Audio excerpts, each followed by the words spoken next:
Hello, hello, hello. Doesn't look like anybody's here yet.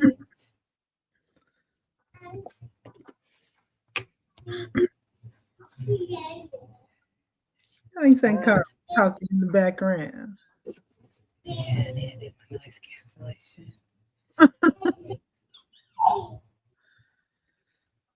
Hello, hello, hello. What's up, y'all?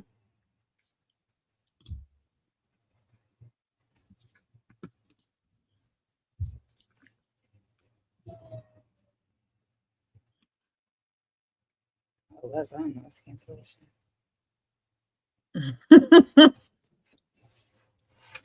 What's up? What's up? What's up?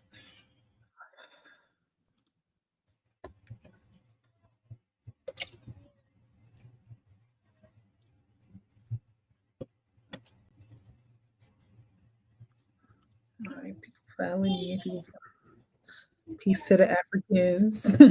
What's up? Oh man.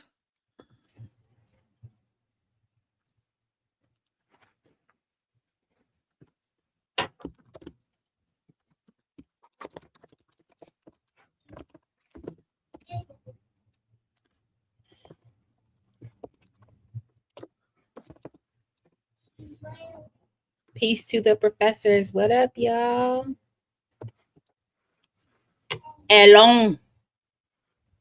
Elon, how do you feel being named Elon given the other Elon?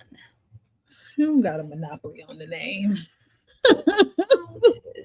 Nonetheless, how do you feel, Elon? Do you feel affronted by that?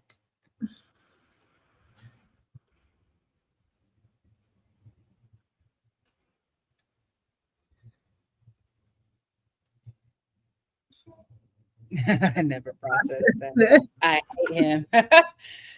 I don't know. Well, no, I can't say no. Everybody does, but because that's not true. The tech bros love that fucking weirdo. But I'm They cool. really do. They really, really do.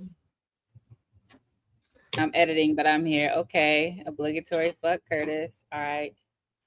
You, Elon, you're the only Elon I know. Okay. This Elon is the only Elon we acknowledge.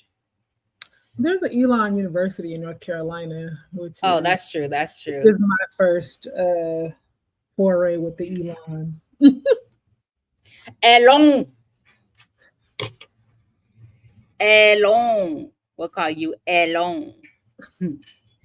And then Tesla owners like him. Do they? Because don't them Teslas be fucking up? That fucking ugly ass spaceship makes me so angry every time I see it. Like, just why? Like, why?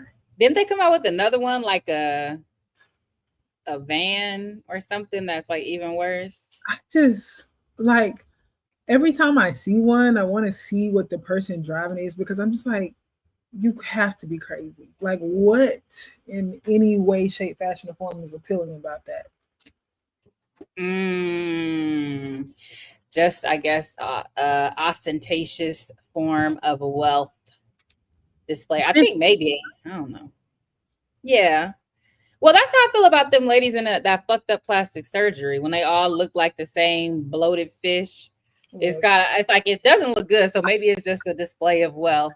Listen, you know I have been saying I want to get my eyebrows done, but I do not want to look like Megan Good. And when I say that, Megan Good is an otherwise beautiful woman. I'm talking about her eyebrows. They look like permanent markers, and they just look crazy to me. I can't. Musa, you stay on Cardi helmet. That's so funny, but she is far from the only one. I think Kylie Jenner looks horrible. She looks 40. And she's like 15. I don't know, or maybe 20. I don't know how old the woman is, but bye, Musa. Salifu, you defending Cardi? Why? Ooh. Not your celebrity crush. They look like hardworking halibut. Oh my god. Holy guacamole. That's a funny. Starting off strong today, Dre, huh? Hardworking halibut is the bar. What up, Ashy Knuckles? Your favorite commenter. Baby Bop. That's true. Including the eyelashes. That is Including true. the eyelashes. Oh my gosh. But Baby Bop is natural. She To said, me, I started this gangster shit. Huh? I was just saying, also some of the characters from the dinosaurs, they remind me of them too. It's I'm just the like, baby, gotta love me. but it's like the shape of the lips, like when it's weird because they're like both bigger, but also not natural shapes. So Yeah, they be crooked. We late one time by like 1 minute, and this is what we get on time today. when were we Last week, well, we were like 30 seconds late, and then we had to have two black fixing stuff last week. But I thought we still started on time. He was just on when we started. Like we started like 45 seconds late, but damn, it's not like we was on, Well, it's a time lag, so can always find me. Facts. No, you did say on time today, but I thought that you were referencing that we were not on time last week. Because other than that, we'd be on time. They look like cats with flat, wide faces and duck lips. Hey, y'all. I missed all the hullabaloo. Okay, so John Hope Bryant was at NCCU 2 weeks ago, and I missed it. Who's that? Who's John Hope Bryant? The only John Hope I know is Franklin, and I'm in Big. When you said John Hope, that's what I was thinking. But then I saw Bryant. I don't know who that is. All Thank the you, Ricky, Erica. Y'all started on time today. The chat was late. Although I'm gonna tell y'all, I was a little rattled because I was a little behind, and then when I come to log in, my computer decided it wanted to restart. It sounds like, oh my gosh, like, don't you hate that when the Zoom decides to update or something? Yes, but that's what I get for waiting until 10 minutes before. So better off not knowing who John Hope. Oh, is that what that is? John Hope Bryant. I was at NCCU on Thursday night and Friday. My alma mater, dear old NCC. Mm-hmm. When do we attack Ole? She attacked herself. I think that she self-dragged because of yeah. I wanted to heckle him. Oh, that's funny. Okay, well. Okay, I guess we can start with the comments. All right. So Aria672 said, "Thank you all so much for this." You're welcome. 11th thesis said regarding liberalism. The book Liberalism, a counter history of Domenico Losurdo is great on the topic, in my opinion. Incredible conversations as always. Got to check out more of Tanisha's work now. Please do. I was also going to say one I didn't mention last week is also Kwame Ture's The Pitfalls of Liberalism. There is a reading of it on YouTube available. So that's another one in reference to that question. Okay. One Love 409. Sorry, I was laughing because somebody said his hairline is dangerous. I don't know who he is, but that's a funny way to describe a hairline. Okay. One Love 4909 said, "Yay! Happy to see y'all." Clap emoji, prayer hand / high five emoji, heart, fire. Preach.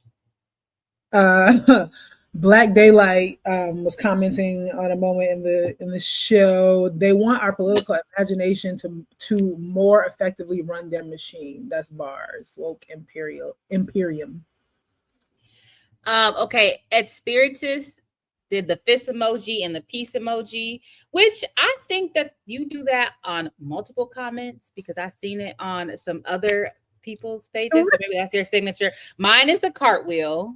Do you have a signature emoji? You're more of a GIF person, but I love GIFs. I love GIFs. I think probably my 3 most used emojis are the sideways laughing one, eye roll, and then the Spiralize. Yeah, those are my 3 most used. I don't know, but those are my 3 most used. Mine is probably cartwheel, melted head, and then the eyes. Like looking with the eyes, like, and the green. Yeah, no, that one. I was trying to think about the melted head, but I can think about it now. That was where my mind got stuck. Like melted head. Yeah, the head puddle. I know what it is now. Okay. Oh my God, David. Layla is the gift that keeps on gifting. Oh my goodness. See, I'm going back and forth, so I didn't even see that comment. Okay, and then from your favorite Ashy Knuckles. Hey y'all, would love to hear y'all's analysis about Black Greek life as D9 members in this current era of girl boss, aka Kamala Harris, and the resurgence of mainstream conversations about BGLOs. The posturing as nonpartisan, yet many photo ops with powerful Democrats, the covert neoliberal agenda within organizational pillars, birthing new generations of petty bourgeois acolytes to rush to grant people like Bill Clinton, Joy Reid honorary membership. Who gave Bill Clinton honorary membership? Elevating tap dancing negroids like Angela Rye and Roland Martin. What does it mean to even be a member anymore for you both? I asked this as a member of BGLO. I joined in undergrad prior to my radicalization. This is a good way, I think, to start this show. So I don't know. You want to take a stab at it first, or you want me to? Phi Beta Sigma. Oh, that's a I know. Sigma. Anywho, okay, so Black Greek Letter Organization. What can I say about Black? I will start off by saying, like, I was like the most overzealous, like, outest neo in the world. My sorority meant a lot to me. My mom and my grandma are also AKAs. Interestingly enough, I did not know that. Like, I didn't grow up in a family socialized about Greek life. Like, once I told my mom, oh, I'm interested in AKA, she said, oh, I'm an AKA, and your grandma's AKA. So that's when I actually found out about that. Like, it's not like I knew my whole life, but it was just kind of whatever. But I am a communist, so I don't really gangbang anymore, as I put it. I think, yeah. And the dynamics of grad chapters were never appealing to me. I went to a few grad chapter meetings, but it was like extraordinarily like petty bourgeois, very hierarchical. Women. Now, granted, I think that they have good mentorship. They can have like good mentorship networks. If you travel somewhere, you always have somewhere to stay, or you always have, a network. So those types of things are good. I love my line. So like my line sister is getting married soon. I'll be at her wedding. Like one of my line sisters is Nigerian. She lives in Nigeria, and she literally just sent a message a few minutes ago, like, I'm in the US. So, we're trying to figure out when and where we're all gonna meet up. And so, so I think it creates lasting bonds. But in terms of like what it meant to me, like as an undergrad, before I came to a type of political consciousness, I mean, at that time I was in my nationalist phase, I would say. So it still made some sense. But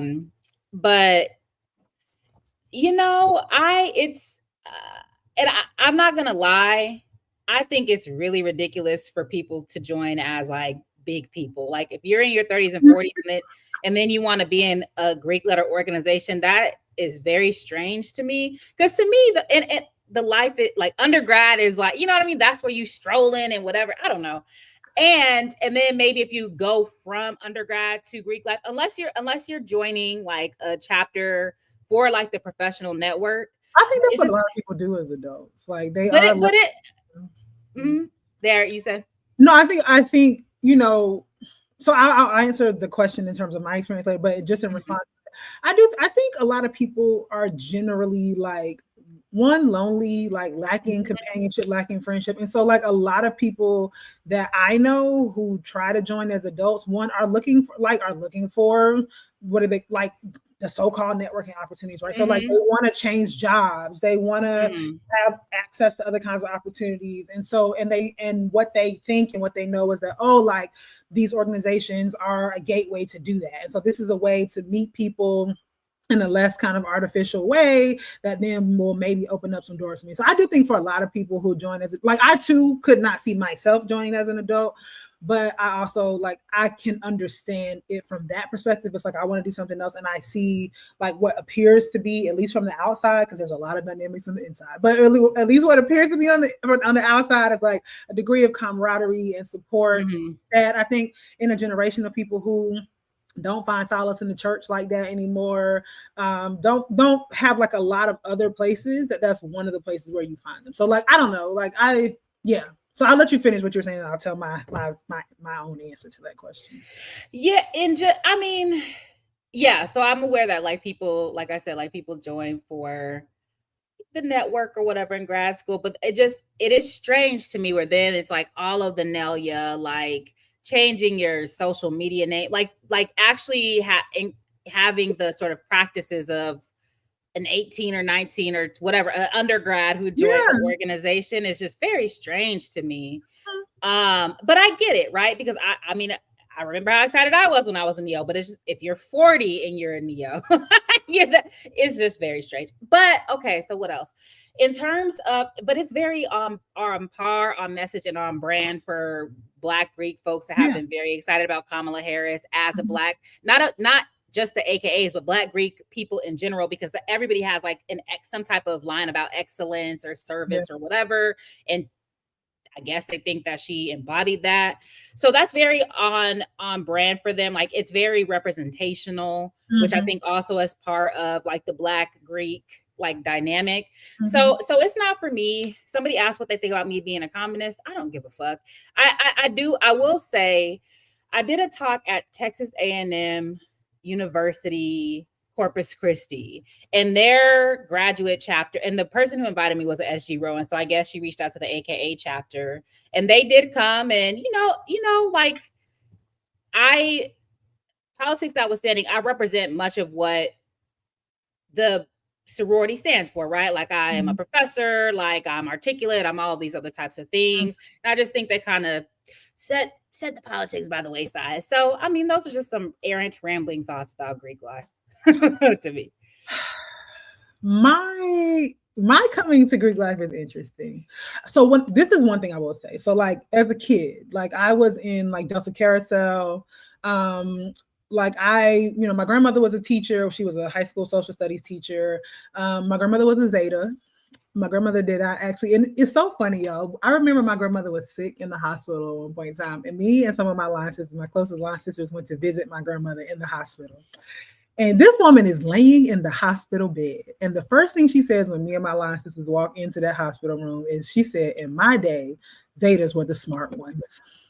She was literally talking shit from the hospital bed. I was like, damn, grandma, like, this is what we doing. We all coming here to see you. And you well, in our day, Zetas are the blank ones. I'm not even going to say it because this is on wax. But I will say this. I enjoyed my line for a decent amount of time. There was also like tensions, but I will say this: when I decided to join the Greek letter organization, and I've said this to people in my friends and family, but I don't know if I've ever even said it to my line sisters. Part of the reason why I joined a sorority is it was the first thing my father ever told me he did not think I could do in my life. Like, and he literally was like, I don't think that you can handle a group of people telling you what to do, like, especially about some arbitrary bullshit. And so my relationship to being like online in the organization was very much about proving something, I think, to myself and my father. It was also, and like, it wasn't not that I needed to prove, because my dad is so anti-Black Greek letter organization. So it wasn't even that he was like pushing me towards it or anything. I do have two uncles that are Omegas, but like most of my teachers growing up who were mentors, like most of my mentors actually are AKAs, which is really it's so annoying. But and like my roommates in college, two of my roommates were AKAs. We actually went to middle and high school together. I don't know. I do remember even in undergrad, like beefing with my line, with my chapter about what was the nature of the work that we were supposed to be doing. Because obviously it was a lot of like social stuff and that didn't necessarily appeal to me. I have not been a financial member of a Black Greek letter organization, Delta, as a Delta, since I graduated from undergrad. I briefly toyed with the idea when I moved to Boston. Like I went to a chapter, like a alumni chapter meeting, just to kind of look for community in the Boston area when I first moved. I went to an HBCU. So joining a Black Greek letter organization at an HBCU in an area with a lot of HBCUs is just a fucking lot. Excuse my French. It was just like, I couldn't go, like, you will almost never see me in any kind of paraphernalia anywhere because I have like residual trauma from having to greet people all of the time. Like all the time. I never have had, like, even when I joined it, for me, I think my personal reason beyond like proving to my dad that I could do that was like looking for like female companionship, because like I think I've said, like, my sister's 9 years older than me, and so it's not like we grew up particularly close. And like I grew up with a lot of male cousins. I have female cousins too, but I grew up with a lot of men, and like I wanted to like be intentional about developing my relationships with women. And so that was actually like why I joined any Black Greek letter organization. And then Delta for me made sense based on who I was and who the chapter was, where I was at the time.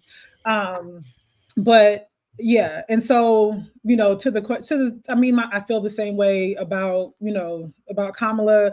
Like I don't know. Like it's funny because I have a lot of friends who are members of Black Greek letter organizations who have been so disgusted, like who are not even necessarily that radical Black left, whatever, but who've been so disgusted with the Kamala standing, particularly through like the Black Greek letter organizations, that like they've been like secretly texting me this whole time, like, I swear to God, if one more person, like I can't even have a dissenting opinion without people like coming for me on my timeline because I'm supposed to be, because I'm an alpha, because I'm an AKA, because I'm a this, I'm supposed to be supporting her. And I think that that's BS. But like Cherie said, each organization has this idea of itself as excelling. Deltas typically work largely in education, so in a lot of ways I fit a lot of the stereotypes of what Deltas are, personality, whatever. But I have no personal continuing affinity to my identity as a Delta. Like, yes, like Cherie said, to some of my line sisters, not even necessarily all of them, not necessarily all my chapter members, but some of them, yes. And I value those relationships. But it's funny. I'm surprised. Have we talked about being members of Black Greek letter organizations on the show? Because even when that question was asked, I was like, dang, have I said that? I don't even really remember talking about it. Yeah.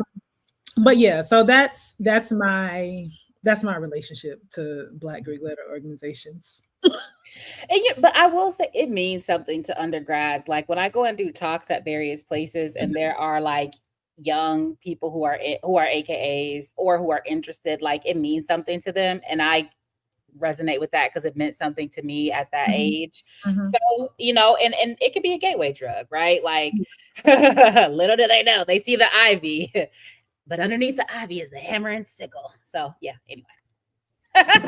Thanks for that question, Ashy Knuckles. I just like saying Ashy Knuckles. Yes, I know you do. It is your favorite. All right, y'all. So as we posted on social media, since we are just returning to BLM, and technically we're not returning. This is our first time on the Black Liberation Media platform. We were on BPM before.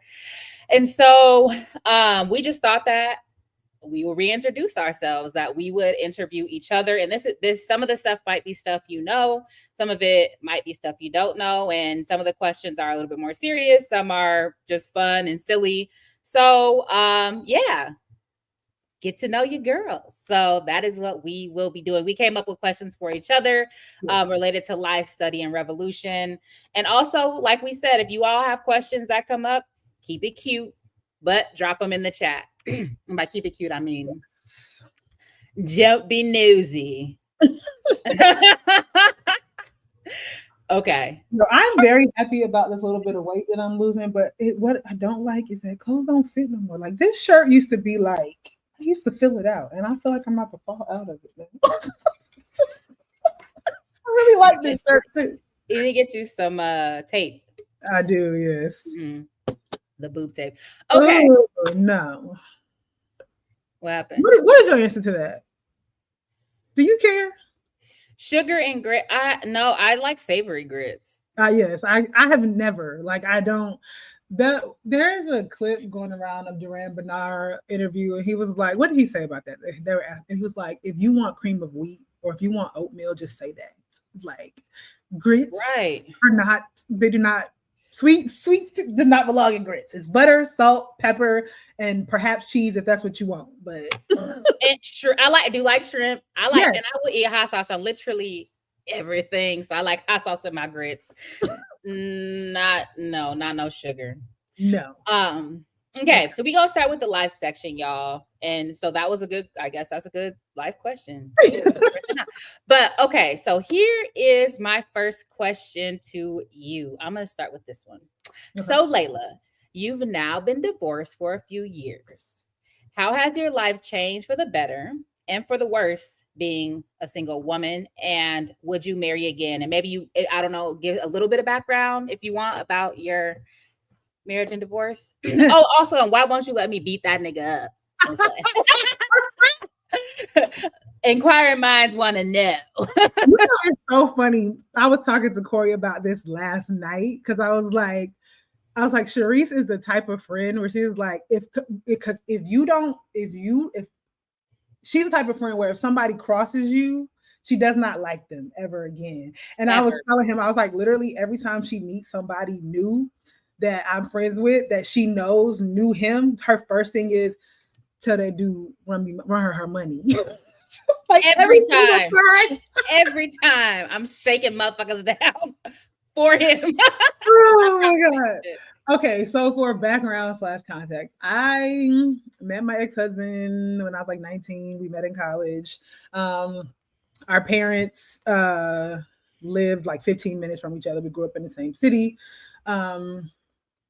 We actually really didn't date in undergrad. We started dating seriously when like we both finished undergrad, got engaged, moved in, got married at like, I think I was like young as hell, 22, 23. And then we were married for 11 years and got a divorce, which I initiated. I will say that no.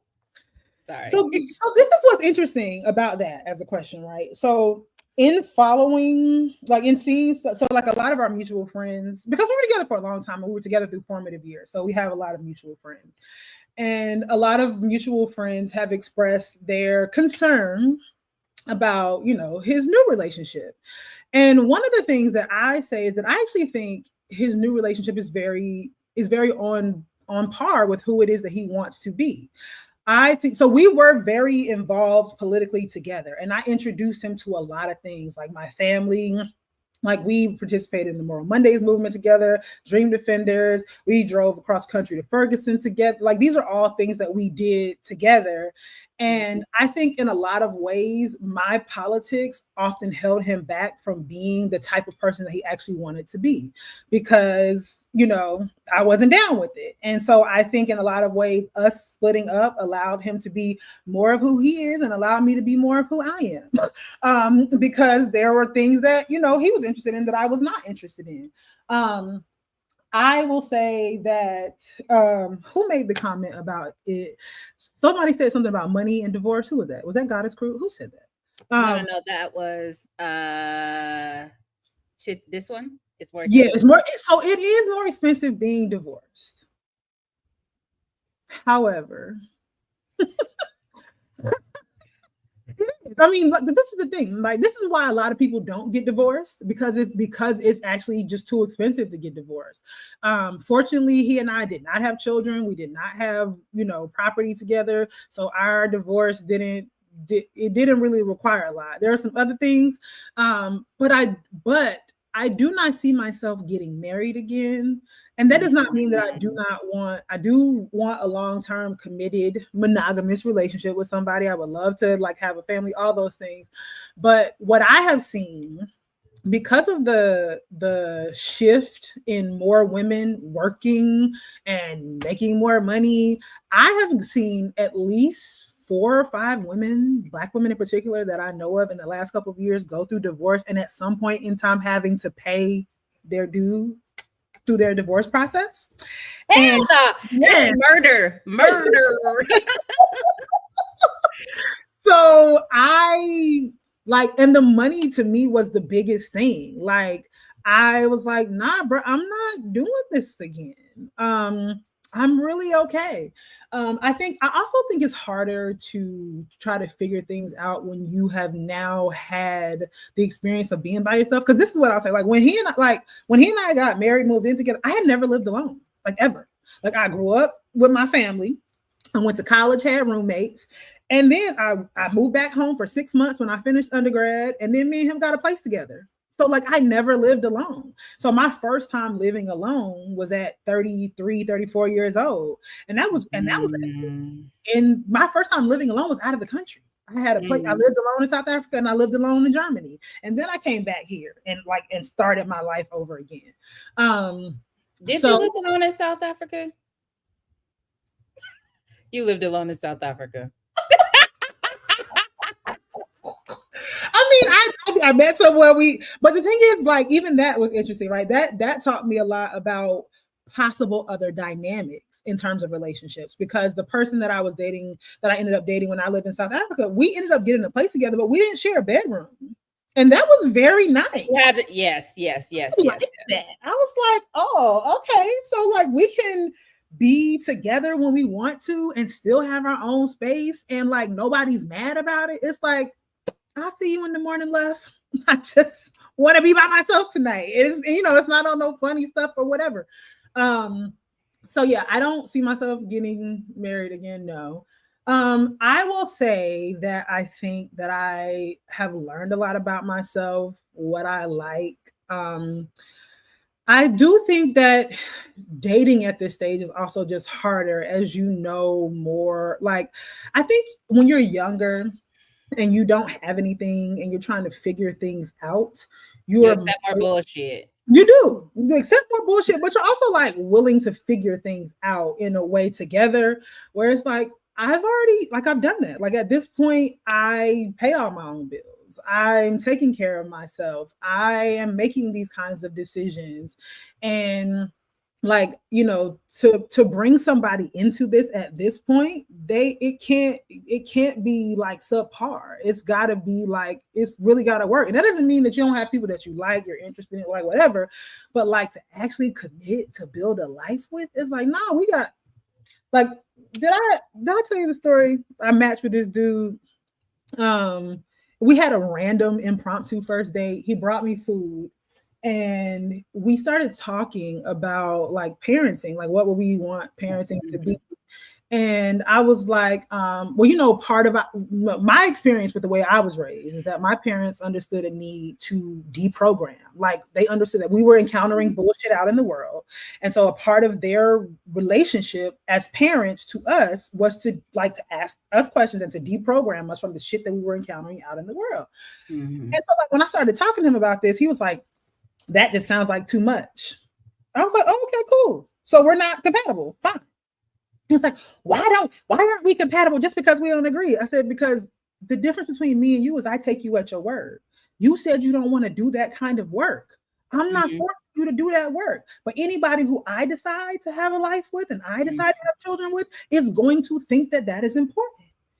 And like this man spent another hour trying to convince me of something different. I was like, this is not a judgment of you. This is not a disagreement. Literally, this is our first encounter. Like no love lost. We've spent an hour together. If I never see you again, it's cool. Like I don't care. Why are you so invested in changing my mind?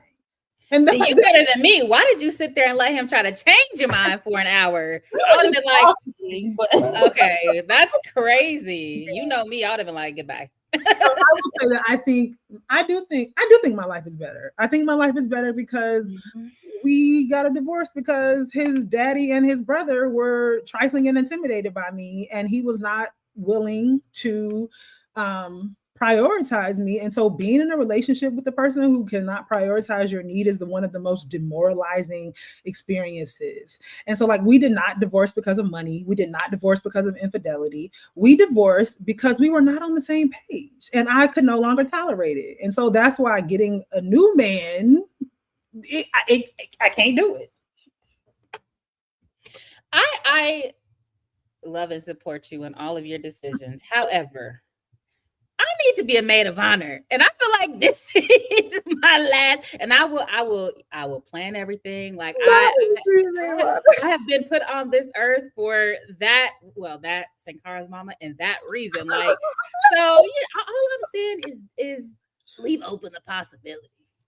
But I just can't. Okay, so this is what I say about getting married. If it is not important to me, it was not important to me then. Like, it was not like he wanted to get married. His father was Muslim, his mother was Seventh-day Adventist. We were moving in together because, to me, economically, it made sense for us to move in together. He did not want to move in together without the prospect of marriage on the table. So we got engaged, but we didn't get married for another 2 years. I did not have the pressure of getting married. Neither one of my parents gave a damn about me getting married. In fact, I would not only did they not care, I would say that they were opposed to me getting married at that young age. Now, my parents let me make my own decisions, so they weren't pushing it one way or the other. But I've never been the girly that's like, I need a wedding. I have never cared. I would tell my mama when that was happening, we could go to the Justice of the Peace tomorrow. And what she said to me was, if considering the relationship works out, you will want the memories of the wedding, which is why I went ahead with it. I will say this: my wedding was the last family function that my grandmother participated in. She died 2 weeks after my wedding. And so for that reason and that reason alone, I am glad we had that as a ceremony and that she was there and we got to see all the family. But I have no, like, I'm not a romantic. I have no like illusions or ties to like a wedding as a particular day. Like, take me out of the country for 10 days. Let's have a little ceremony on the beach, whatever. And that's for us. Now, this is what I do think is important about weddings, though. I do think that community matters. 100%. And I do think that, like, beyond the legalese of a wedding, I do think that saying that the two of us have made a decision to be in relationship to one another, and we want the respect, the support, and accountability of our communities in coming together to do that, I think there's something meaningful in that. So I think perhaps a ceremony, sure. Like a legal wedding, I don't know. But I will say that and it's very important to them, I will consider it. So it's not like, no, nobody can ever make me do it, but I don't need that for any reason. Correct. I'll settle for a ceremony. I'll go to Jamaica as part of the small contingent or whatever. Okay, fair enough. Okay, so let's see. What do I want to ask you next?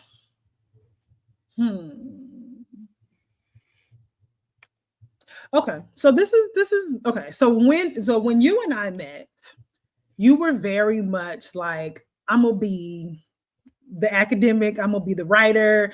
You were like open to dating, but it was absolutely not a priority. It was not like you like, I don't need a man. Like, I'm not thinking about getting married, having kids. You are now at a point in your life where you not only have a child, but you also have a partner. How have you adjusted to this? What do you feel like, how has this changed your outlook on life, on what your kind of goals are in terms of what you want to do? Yeah. It's interesting, right? I really feel like, I think that the universe gives you exactly what you want or need, like deep, deep, deep down inside. So I think the way that I met my partner and had my child is very fitting to me, because we had like a whirlwind romance. It was basically like love at first sight. Well, it was jokes at first sight because I asked him why he was so That is tall. very much you. But it was love at, you know what I mean? And then it's not that I ever wanted a baby, but I wanted a family with him in particular. Because And I remember you saying that.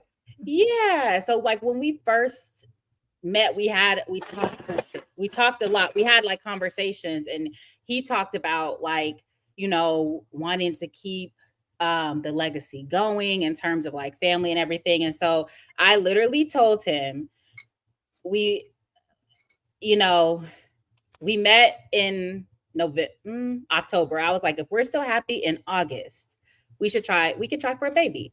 No, we didn't make it till August. We made it till March. But I knew that. So I knew, I trusted him. I trusted what he said to me. I felt like he had no reason to lie to me. Even if everything was a lie, like I didn't feel that in my heart, in my like, you know, it's like alignment of head, hand, and heart. Like I did not feel that. And so it was good. And I will say one of the best decisions I have made in my life is procreating with somebody that not only wants a baby but wants to be a father. Like that is the best decision that I made, no matter what happens between me and him. Although, you know, we also have this pact that it's either we either gonna work it out or I'm gonna kill you for the insurance money. But I'm just kidding. I'm just kidding. I don't want this to be used as evidence. If something should happen. But you know, so I feel what this family has shown me is that like I can trust myself. You know, there's been times in my life where I did not trust myself. And I think that this decision and how it's been unfolding, I trust myself in this decision, even when it's hard, even when I'm like, I will say, y'all, and I feel like a lot of mothers don't say this, but I feel like I have my times where I'm like, what have I done? Because you have to understand, I went all of my life up until like 3 years ago being a single person that could move wherever I wanted. And because I was like very career oriented, it's like I didn't really care where I lived. I can just get up and go to particular jobs, fellowships, etc. And so there are times when I like grieve that single, free, unencumbered life. But I think I chose the bigger life. Like, I think I chose like a more expansive, more fulfilling life. And especially in these times. Yeah. Now, I will say, I always felt like when it came to children, I always felt like it felt unethical to have a child in this world. And it's only gotten worse, by the way. And so as we're thinking about maybe having another child, I'm like, bro, I don't know. But I think that it does. It's not that Sankara makes me more hopeful, but it's just like, we got to get this shit together. Fuck that. Like, I jokingly tell you, like, we got to find our tent, make sure our tents are together in the concentration camp so that we can have a family together with Sankara. I read my students are back and forth, just that short thing when you were like, well, what'd you say? Well, we're steps closer to being in the concentration camp together. And my students were like, well, that's one way to deal with it. Listen, it's all about framing. So yeah, and so I think that I still care about my career, but what that means is different. I'm much less sort of, I think, oriented toward academia than I once was, but I still care about being a knowledge producer and doing things that last and that matter. Let's see what else. I think it's funny. They say that you don't know like love until you have a child. I don't necessarily believe that's true, but I think that it's just like a full body thing. You know what I mean? Like when I'm away from my baby and I see her and I'm just like, I want to just squeeze you and just, yeah. So it's, you get access to a whole other range of emotions that I think that I appreciate. I went to see this play last night called Sojourners, and the main character has a baby. And one of her friends asked her, what does it feel like? Because she asked her, do you love her yet? She's like, they're in the hospital still. She hasn't left her. Like, do you love her yet? And she was like, yeah. But then she was like, what does it feel like? And the main character said that, like, all my worries are on the outside of my body. And it's just like, I don't have my own children, but I never imagined that I would be approaching 38 a month from today and not have a child. I would say that in the ways that I never thought about weddings, I always thought about being a mother. I always saw myself with the baby, with babies. And it's one of the reasons why, like, some of my early research, and I want to go back to it. Like, I want to do research on mothering and not just mothering, but parenting, because my relationship to my father is so important to me, but also like about what it means to like mother or parent a child that you're trying to create as a particular kind of subject, like a particular kind of political subject in the world.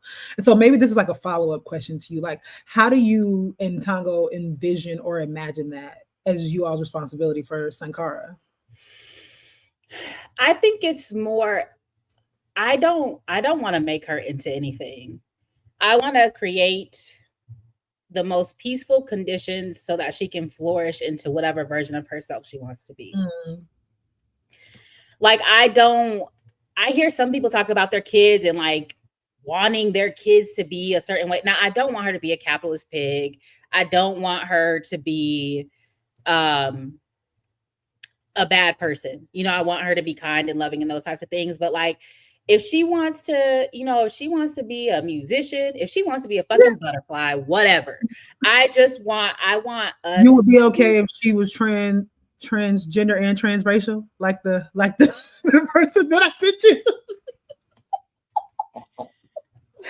Oh my God. Black man who said he feels like a white woman on the inside. Yeah, if she feels like a Sri Lankan man on the inside, I would probably try to pinpoint when that came about, but I think that I just want her to be peace. We gave her the middle name Zolani because it means like, one who stands in peace, because and what that means is that we have to do work on ourselves. Like, we have to be the best, not only individuals, but the best coupling, so that she has space to flourish. So she wants to, so I don't want her to be a capitalist pig. That's just the worst. I feel like it's like, I think we all like, we want particularly the children that we love to like be the things that bring them joy and happiness. But I still think that even when we say we want them to be whatever they want to be, there's still limits to that. Like, there's still, like you said, you don't want her to be a capitalist pig. Like, I can think of a number of limits for myself if I had a child. Like, there are some things that I would not, and it's usually not the same type of things that like mainstream liberals are concerned with, but there are some things that I do not want to produce in the world. Like, I don't want my child to be a selfish, individualistic, materialistic person. Like, like, to me, like those types of things, like real character traits, Right. But I will say there's just so much other socialization that happens. It is.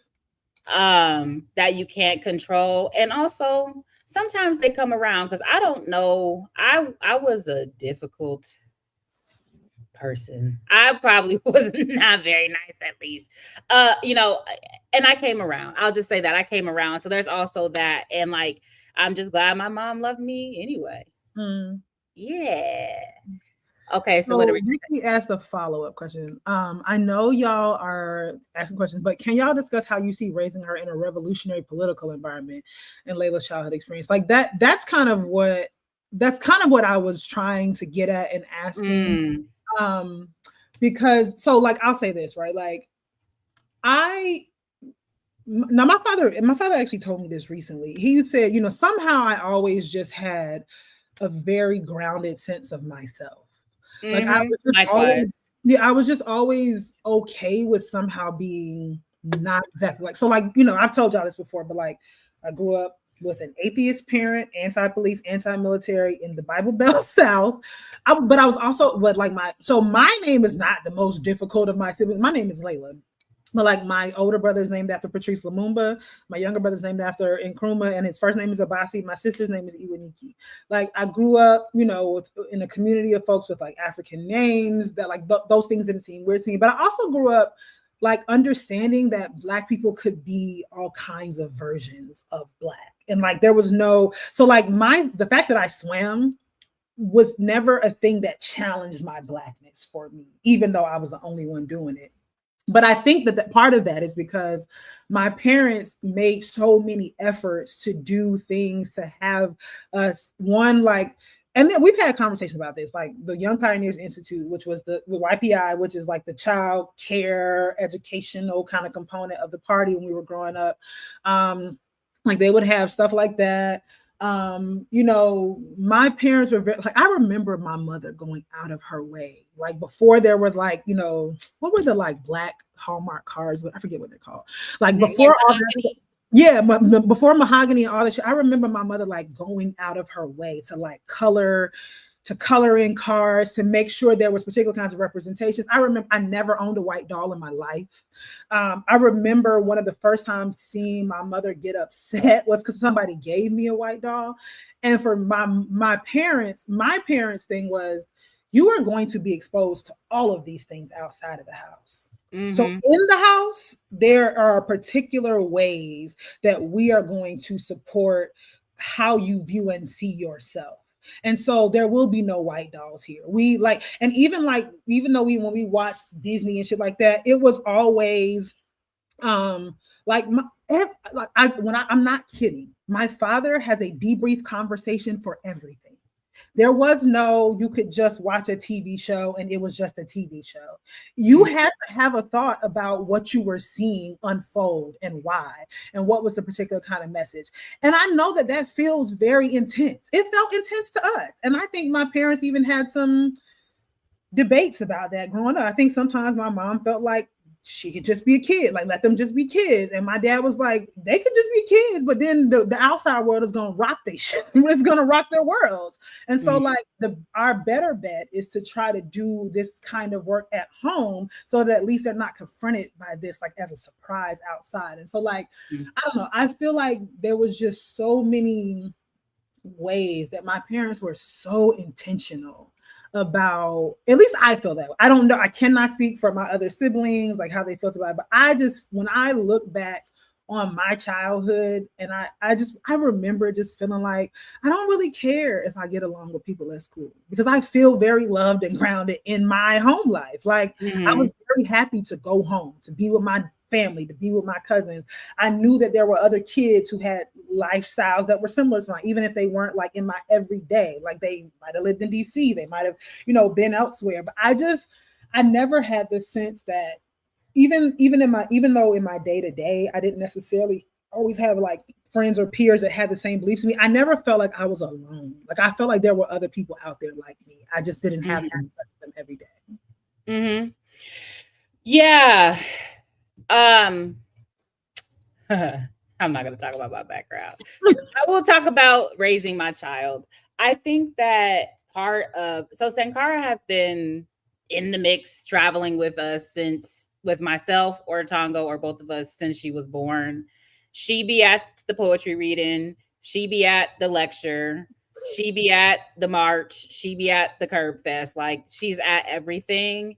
And actually, like, so I'm glad that like seeing Zion with Ricky at all the shit was like, oh, okay. So this is not anomalous per se, right? So I think that was good. And then and then also like Sheena with Chunk, like that was good. And so I think that and because we don't have big families, and so making sure that she's around our chosen family. You know, when we were in Boston, having you come over every Monday, so she's around you, and then having, you know, tapping into those networks. So she doesn't have no grandpas. Like, all of the men are dead, but I know that she has your dad, right? And so, like, at making sure that she's connected to all of these different things. So she is socialized by us who are, you know, we are Marxist, Leninist, Pan-Africanist, etc. But then also having her exposed to people with other types of ideas that are also radical, but that she might not be getting in at home day to day. My big thing is reading, yo. I've been reading to her since she was in my belly, and I read her all kinds of things. But I to me, that was the most important factor of my life, is that my mom read to me and encouraged a love of reading from the beginning. And so I think that that is so important for many, many things.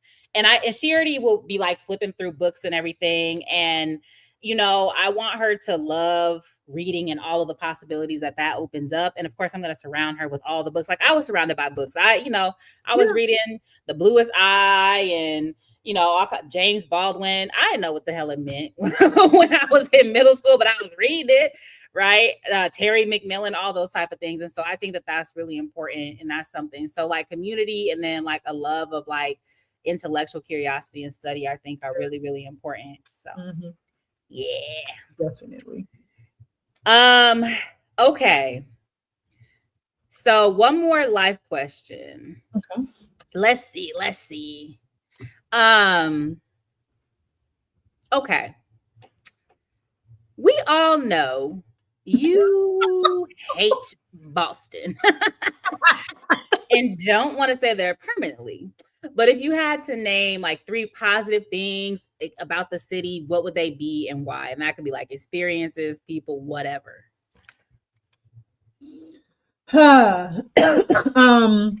Okay, one I will say, which is like just a natural thing. I love water. And so I do love the closeness of water. So like I grew up in Raleigh. So the beach, we went to the beach regularly, but it was still like a 2.5, 3 hour drive away from us. Whereas like here, I can be in, actually from where I am right now, I can be on water in less than 20 minutes. So I do love water. So I love that water is everywhere around here. Let me get past. So the second one would be, especially when you were also here, I do feel like, so when I first moved to Boston, 2 of my closest friends that are here now their names are Nidra and Tahira. I worked with them at UMass Boston. And I remember so Nidra is from DC and Tahira is from Jacksonville, Florida. And so I remember when I first moved here, they both reached out to me. Yeah, I might get emotional with this. So they reached out to me. Well, actually, so this is the first thing. Nidra reached out to me first. And I remember it was on the day of Aretha Franklin's funeral, because she called me and she was like, hey, like, I just wanted to introduce myself. Like, I know, what it must be like. I know what it's like to be a Black woman from the South moving to Boston. It's a hard transition. And I just want to reach out to you, let you know that I'm here. But somehow that reach out became a 4-hour conversation. I had never met this woman a day in my life. I had not seen her. I did not know what she looked like, but we talked on the phone for 4 hours the first time we met. And then they were planning a writing retreat to Easton's Nook, which is a Black woman owned, 2 sisters own it, writing retreat space in Easton's Nook, New Jersey. One woman I think she's a psychologist by training. She's the like academic, and then her sister is like the chef and like with admin manager of the place. So they invited me to go to this weekend writing retreat with them. The weekend writing retreat happened the weekend my mother died. And I had paid my deposit, but obviously I didn't go. I texted them letting them know that I wasn't going to make it because I was having to go home for my mom's funeral. And when I got back, I got a refund for having paid for the thing, because they reached out and told them that, you know, my mom had passed away, and you know, they were like, you know, we didn't, you know, obviously nobody can control that or whatever. And I just really appreciated that they cared enough to share that information. And also that the people at Easton's Nook cared enough to, you know, refund me the money. And then it was kind of like a full circle moment, because I got to go to a retreat at Easton's Nook this past year. And they remembered that. And that was 6 years ago. And so like, it was just a really like nice full circle moment. But I said all that to say that the second thing that I really appreciate about being in Boston is that I feel like I have a community of, a very small, but a community of adult Black women friends who I feel like I can be all facets of myself with. Like I don't feel like I have to be political Layla or funny Layla, or like I'm also like I'm anxious and emotional, and I can be that Layla too. And I can, like, I think I told you this. I remember it was Nidra that I called when, because you and Tahira were pregnant around the same time. And so like it was like, like I'm just having all these emotions about this. And Nidra was like, your feelings are valid, and I'm glad you called me. And I'm here to hear that. So I do appreciate, you know, that I feel like I have a community of what I think are real friends right now. That I don't, as much as like home is home and I have like people I love at home, I think the quality of my friendship at this point is different. And I appreciate that this is the place where I have found that. And then 3, let's see, what would the third thing be? What would the third thing be about Boston? Oh, Boston is a relatively cheap place to fly to other places from. So it's easy and cheap. So I appreciate that, through, because like I lived in Lewisburg, Pennsylvania. And even in Raleigh, because Raleigh, it's an international airport, but it's still what's the like, it's like a secondary tier, you know, like it's like a second tier. So like if flights are more expensive, you have to do more layovers. And so I appreciate being in Boston, that I can get cheaper direct flights out of the country. So at least something's cheap shit, because you know the cost of living is super not. Yes. Yeah. Hey, Raleigh's airport is nice. I like the Raleigh-Durham airport. I mean, it's small, it's easy to navigate. Like it's just, you know, but you do end up still having to do more like hub stops, because like you gotta fly through Charlotte, right? Exactly. Yeah. So yeah. Okay, let's see. I don't know which one of these I want to ask you, because I feel like hold on. Let's address this one that Musa asked, which I don't know that if it pertains per se, but we can offer. So it was about dating. It basically was like, oh, here we go. How do y'all navigate wanting to date someone with similar politics, but also not using movement spaces as a dating ground?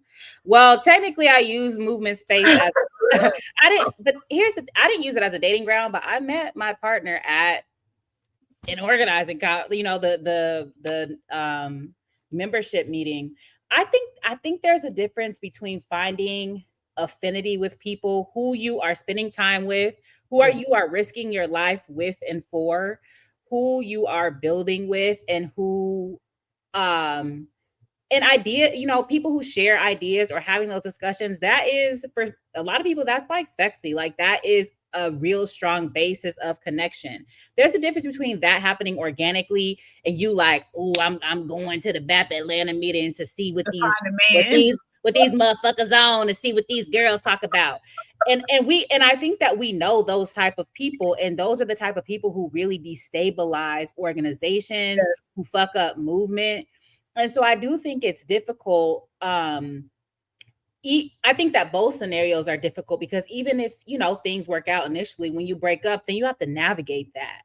And I think that it takes a particular type of discipline to not turn your personal issues and try to make them into the organization's issue, or try to give some type of political valence, so that you could try to get people kicked out the meeting or kicked out the organization or whatever. And so I think that it takes a level of not only political maturity, but personal maturity and discipline to be able to do though to navigate like dating somebody who's in the same organization or who you like meet in movement. So yeah, I would say my answer to that is that my dream is to meet my person in a place where I can take for granted that we share politics. Like that's the ideal. And when I say that, I don't doesn't mean like I'm going to a meeting to meet them, but it's like I don't know. I when I again, you know, I have a lot of thoughts about the way my parents' relationship was, and my parents met organizing. Like they met on the campus of North Carolina State University,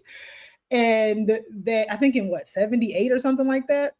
And my mother, like the way she described it, like within like I don't know a month or two of them dating, like she was writing like CC memos and like being asked to speak for the party, and she was like, she felt like she was just thrown into the fire, like so you know. For me, I don't know, like perhaps I think that that's my version of romanticism.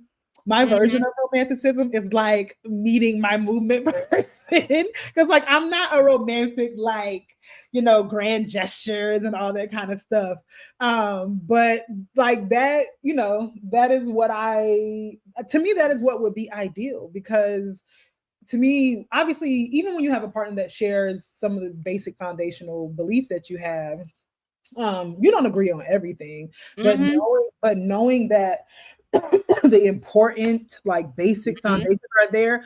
I love like not necessarily having to like tease all that out.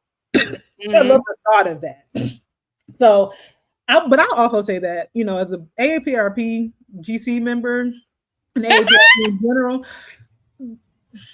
you don't like old men, so that's just not gonna happen for anybody. I don't have a daddy complex. I love my daddy. I was very much loved by my father, by my grandfather, by all the men in my life.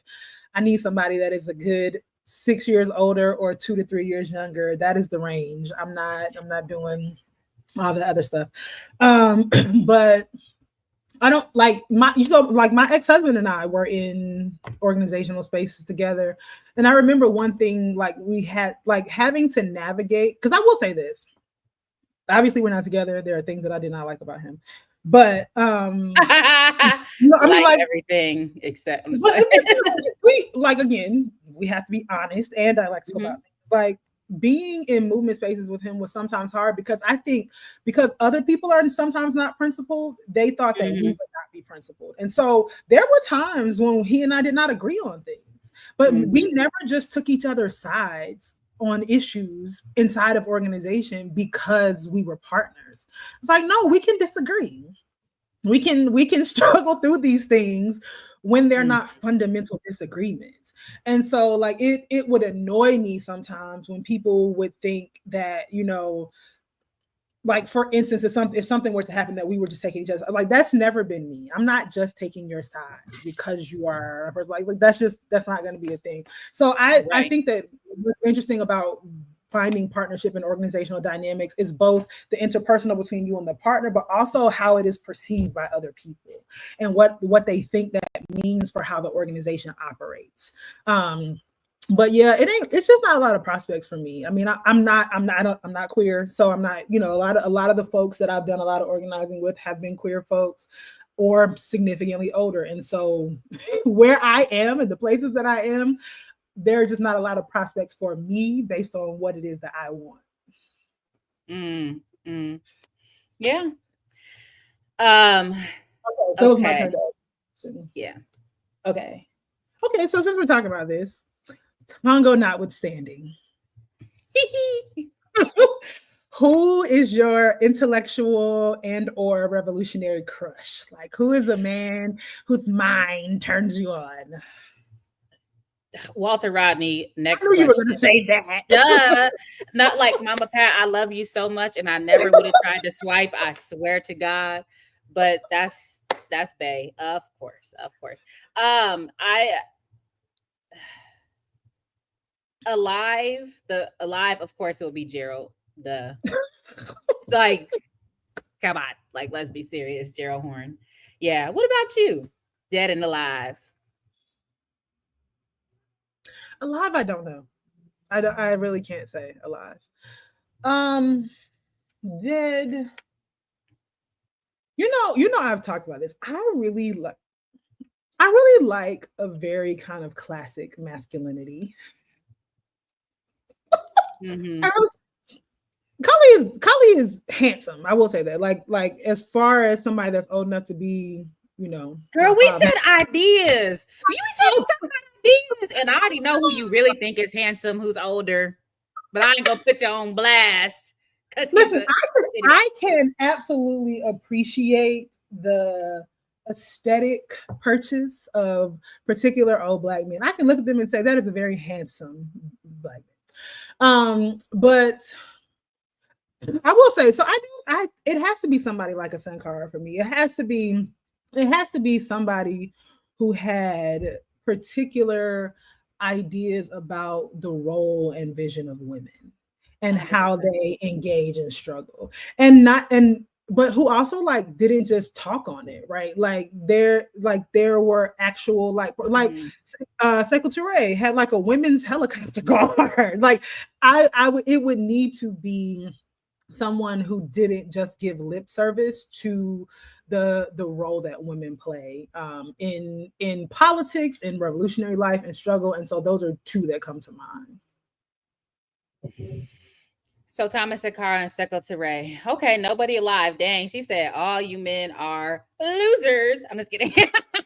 You know what it is about people being alive is that one, there's still like room for them to continue to like for you to find out. You can still find out stuff about men that are dead too.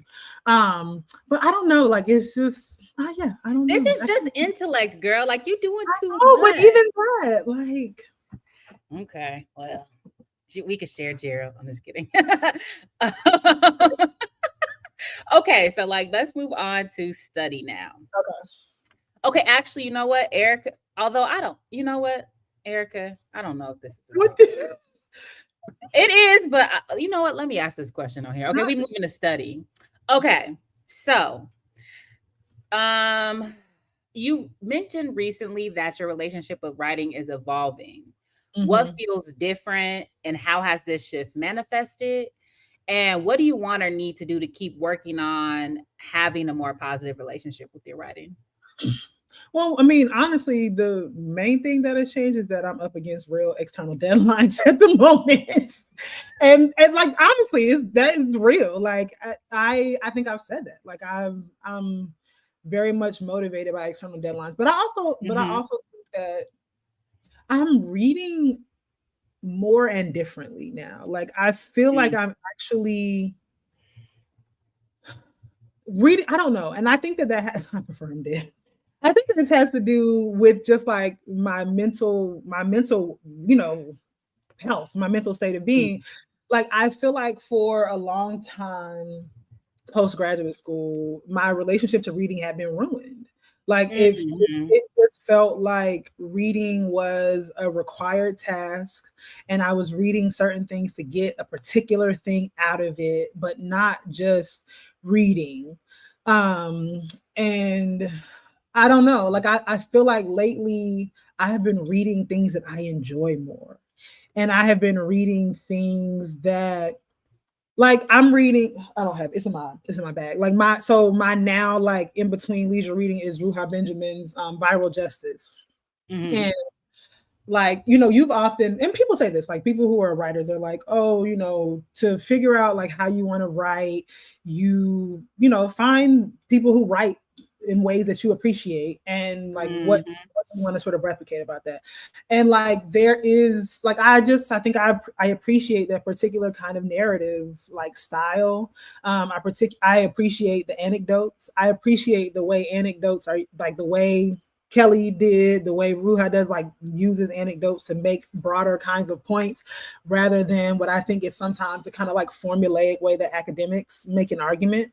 mhm, mhm, And mhm, so I think that that is something that is changing it. But I really do mainly attribute it to the shift in my mental health, because I also feel like I can concentrate more. Like I really feel like for the longest time, I would sit down and like just be so anxious about the process, that my mind would just be everywhere and I just like couldn't focus on the thing. So I think like the key to maintaining that is continuing to do things that nourish my mental health. um, Mm-hmm. and and also like this, like be like when you are like, let's talk to this person about this book, like having reading and having these conversations with people about their processes and writing and their ideas and how they're trying to get them out and onto paper. Like I think all of this is helpful and useful. Okay, so somebody said, what did Doc do to handle this? I think that means your mental health. Is that what you're talking about? Handle my mental. Um, is that what the question is? Yeah, so Um, Ingo Yama. Is I that what was you meant? also trying to figure out how to say that, and I was like, Yeah. okay. Yeah, Um, that's what they meant. what has happened? Okay, so one of my major sources of anxiety is like the prospect of dying alone. Like honestly, it really is. Um and and everybody I has their already different. told you if you die, I'm dragging around your corpse like the videos on Reels. So you'll never be alone, even if you want to. But I know what you're referring to.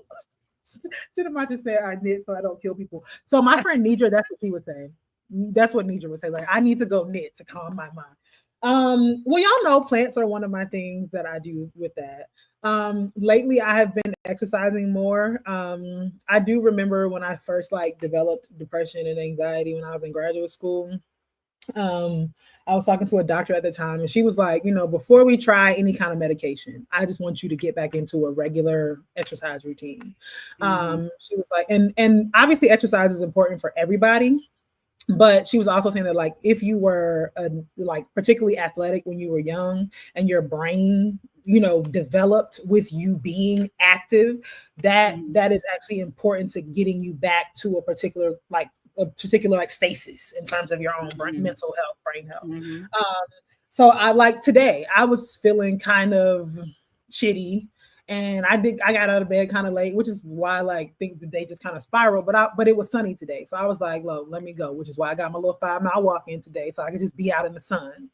I have been tracking my sunlight, and I just know like because I felt like since fall has happened, I really can feel myself being affected by seasonal affective disorder. Like I really do. Like as soon as the sun shifted, I could feel my mood shifting. I could feel my perspectives on things shifting, and like having to be intentional about exercising, but also like about having to be intentional about scheduling my time with people that I love. So like when y'all were here, when you and Tango and Sankara were here every Monday, like I spend Mm-hmm. Thursdays now with Nidra and Tahira, like going to the play last night, like really like intentionally scheduling activities that make me Mm-hmm. happy, that make me get out of the house, that make me not be alone. But also just kind of like accepting the possibility that while I may not have a partner, while I may not have kids, like I have Sankara, I have to hear some things like I have these babies in my life, I have my friends. My friend, my student Titi, she was like, Dr. B, I absolutely, whether you have kids or not, you are absolutely going to be surrounded by children who love you, and Mm-hmm. Mm-hmm. impact is felt. And that's something that my dad has always told me. But you got to be. People can tell you all kinds of things, but you got to be in the right place to receive it. Right. And I think I'm in a place to receive some things right now. Yay. I'm so glad to hear that. Yeah, it's definitely like noticeable. And like you are more buoyant. Mm. So, but you know what? I like the dark on the way to the ledge, Layla, and I like the buoyant Layla. I like it all. So I mean, listen, babies definitely are like mhm, my go-to. Like I have just always loved babies. I love babies. mhm, I love like precocious little kids. Now, when they start getting on my nerves is around about fifth grade. It's like fourth or fifth grade, and it's not their fault. mhm, Like that is a turbulent time in people's lives. There are a lot of things happening, a lot of hormones, a lot of emotions, a lot of feelings. but babies just, I don't know, like my mother used to always, because she always used to say I was impatient. But she was like, why is it that you can't muster the patience that you have for children and old people for like everybody else in between? And my thing is like, children sometimes do fucked up shit, but they don't mean it. Like they don't do it on purpose. And and to me, not all, but many elderly people have just earned the right to be cranky and ornery. And so I just let it go. But like everybody else is like, you got to get together. Mm-hmm. Yeah. Okay, let's see. Steady. Okay. So we've talked about this, but so you've adamantly stated that you are not a feminist, Not. but you've also told me that this has not necessarily always been the case. Like this, there has been like a journey through different, schools of thought, different, affinities, affiliations, whatever. So I want you to both talk about like what your beef is with feminism, but also like maybe like what precipitated it and like what has been the journey, what has been the relationship to it. I don't know that I ever identified as a feminist, but I think I was so I wrote my undergraduate honors thesis on Black feminist and Africana womanist trends in the civil rights and Black liberation movement.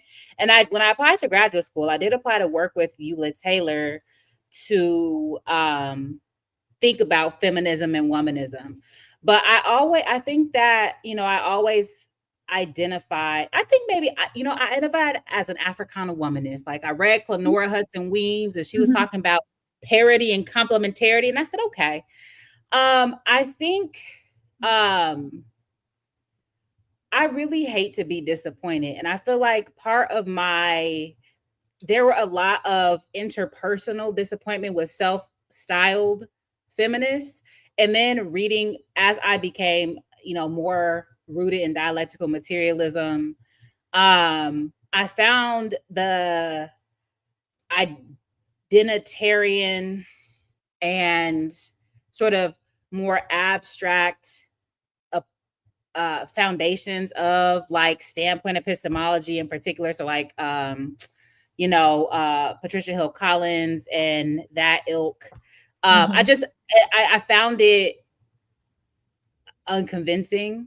And I also found that people for whom Black feminism is their primary radicalism, the class and the race, class, gender trifecta doesn't seem to be there. And I don't find feminism to be self-critical. And so I wouldn't say that I have beef with it. I would say that number one, I don't find it to be the only way to be committed to the liberation of women and other marginalized genders. Number two, people were doing that work prior to the rise of feminism as a ideology.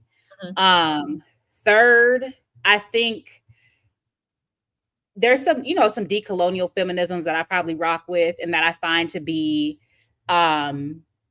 interesting and useful. Of course, triple oppression is my framework, right? And there are people who have been identified by others as feminists that I find their work to be compelling and foundational. But I would say the main thing is not really where I'm at now. It's not really beef. It's not my analytic. It's not my approach. It's not the foundation of my politic. I care deeply about women's liberation.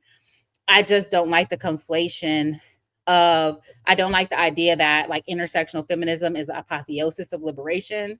And I don't like the idea that only feminists or only feminism contends with the realities of women's exploitation and oppression and a politic of women's liberation. So that's that, but I got no smoke.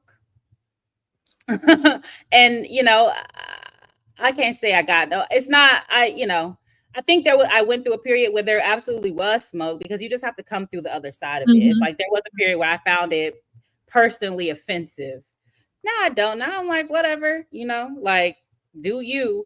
But I just think people should be honest. I feel like sometimes there's a lot of dishonesty about, and that's true for people who are self-styled anything, right? Yeah.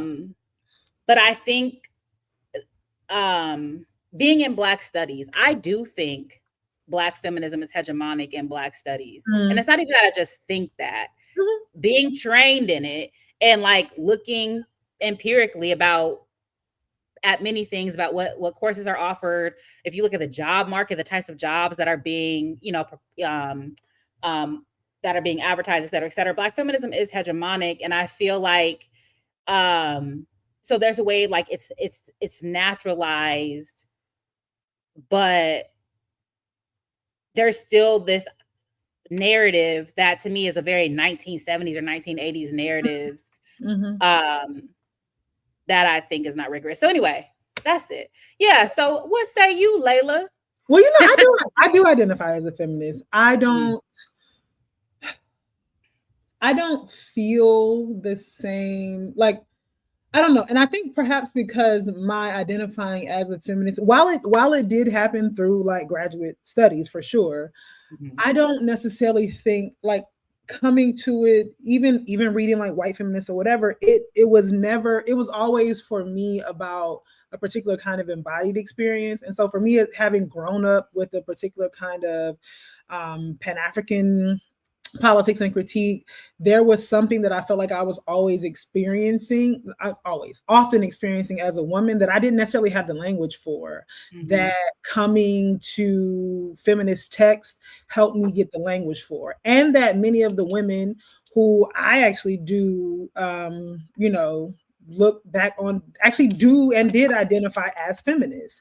And so for me, it's less about like, I could care less about intersectionality as a framework. I think I feel the same way about my relationship to feminism as I do about Pan-Africanism. I don't give a damn if Umar calls himself a Pan-Africanist, because that's not what Pan-Africanism is to me. And I have enough people in the sort of genealogy to have that line. And so for me, I also think there's something important about naming in the affirmative. And so for me, I think feminism, or like, I don't have a beef, I'm not like, no, I'm not a womanist. It's just not, I have no issue with it. It's just that feminism is what comes to mind. But for me, I both recognize the intellectual, traditional, and when I say I mean in the tradition, distinctions. But for me, it's about a particular kind of politics and praxis that says that we have to think about a particular kind of gender analysis that for me was not necessarily present in the way that I was understanding Pan-Africanism when I was raised in it. So feminism brought that line of thought for me and language to that line of thought for me. And so that's why I have an affinity for it. But it's not like I think there's something about having an affirmative named declaration of what that politics is, which for me is feminism, or Pan-African feminism in particular. And I'm not really tied to a whole lot of like academic like definitions about things anyway. Like I'm not overly tied to them. And so for me, it's about a particular kind of praxis. And for me, that doesn't mean that other things can't present that, but that's how I came to it. And so that just feels more authentic to my experience. Yeah. I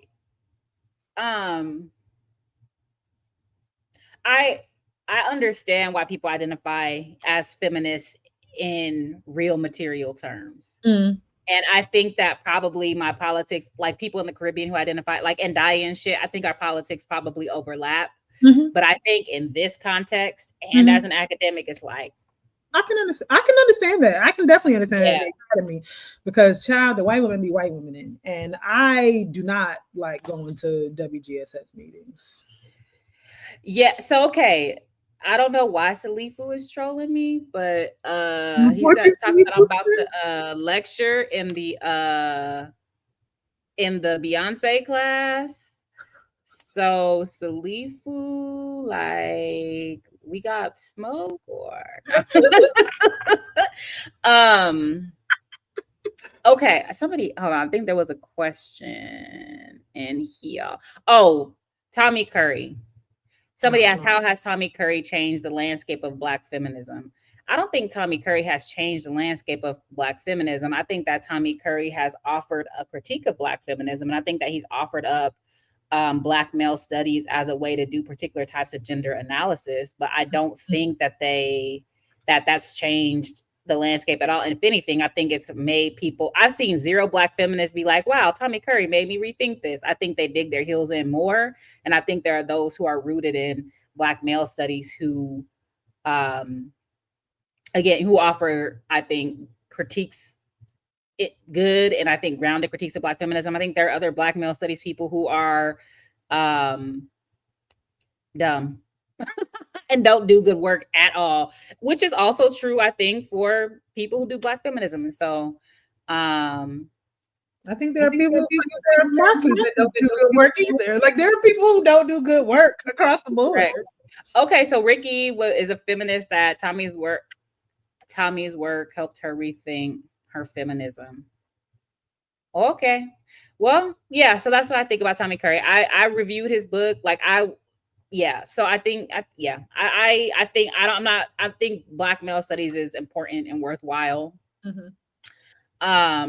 And I also think that there's a lot of antagonisms that come from like both sides, to be quite frank, that are not productive or helpful. And that just continue to turn Black studies and Black history and Black people into like a versus battle. I don't like that. Yeah. Okay, wait, is my turn to ask you? Yes, it's your turn. Okay. I'm looking at this single ladies as a 4B anthem comment. Oh my God. Okay. So yes. Oh, this is a good one. Okay, so what is the most impactful political education session or experience you've had, and what made it so?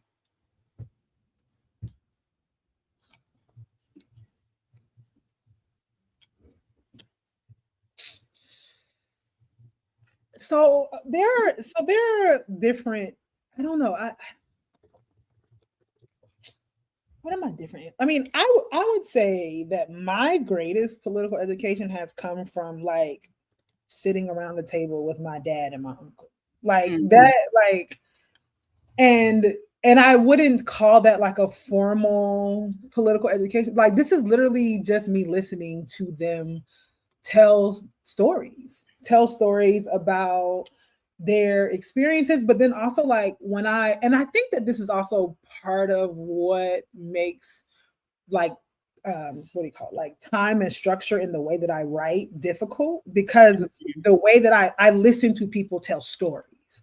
And when people tell stories, like there is a through line, but then there are all these like tangents that come up when people tell stories. And like in live conversation, that's okay. Like on the page, people struggle with that more.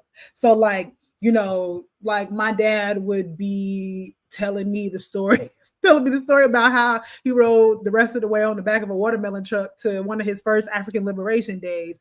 But then that story would be filled with particular history or information about, I don't know, the formation of the PRPAGC, like it would be all of these things, right? So like that's one kind of answer to that question. But I think I remember when I was in graduate school, I remember there was a group of us who had come together in the immediate aftermath of Mike Brown's death. And we had organized the rally for Mike Brown's death, but we had decided even after we had successfully organized this rally, we decided to try to continue on and create this as an organization. Now, mind you, at the time, we're doing this work with the Dream Defenders. We're doing work with the Ohio Student Association, with Black Youth, with BYP 100. But we had done like a training at the Highlander Folk School with the Dream Defender, like all these things. And like I just remember like having this experience with a lot of young folks that like we're talking about how like they didn't want to read. And so like one of the things that we were trying to really enforce was like regular study amongst this group of people who were trying to pull this organization together.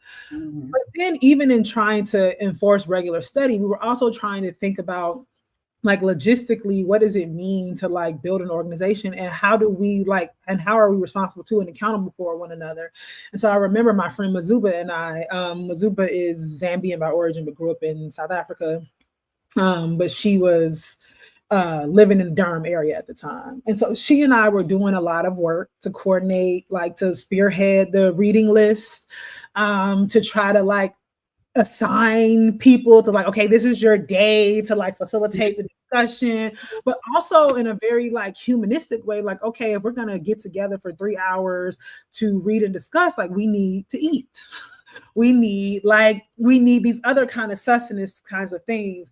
And so like I feel like that was a very influential learning moment in terms of political organization. Like, what does it mean to think simultaneously about the intellectual work that we need to do and the various types of human work that we need to do, but also that we couldn't do it all ourselves. And so like it had gotten to a point where like Mazuba and I were the primary ones. Like people were showing up, but we were always doing the labor of coordinating the food, coordinating the readings, coming up with the discussion questions. And it was like, bro, y'all got to do some of this work. Like we can't do it all.